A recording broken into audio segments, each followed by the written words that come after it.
3. Dame la vuelta, loco, ¿qué pasa, pana? ¿Qué crees de Calle, camarada? Con los temas de Drink que tú sacabas, tu primer tema fueron las Jordan manchadas. Las Jordan manchadas, pandilla, creo que te mato, tú eres una chiquilla. ¿Ah?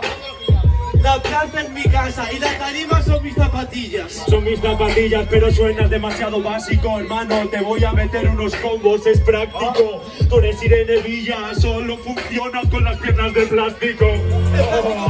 Más táctico, más excéntrico y más técnico. Rápido, yo me hago cargo. No sabes de la calle y no sabes de mover los fardos. Pero bueno, Prim, a mí de calle, ¿qué me vas a decir? Si yo sé lo que es vender, yo sé lo que es movie.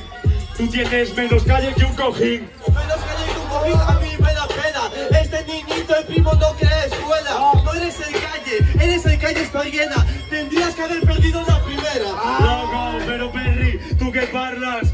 Hermano, estoy rapeando hasta las tantas. Reírnos de ti es como tirar plástico a armar. Lo hacemos para gozarlas. Para contarlas, tú metes farda, hay que contarlas y los dedos cortarlos.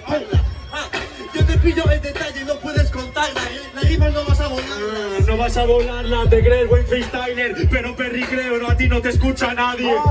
Eres unas zapatillas, Air Jordan 1, solo te has inflado por el aire. Por el aire frío me quedo contento, escribo tu nombre en el muro de los lamentos. Tú eres como el plástico, por cierto, te vas a acabar con el paso del tiempo.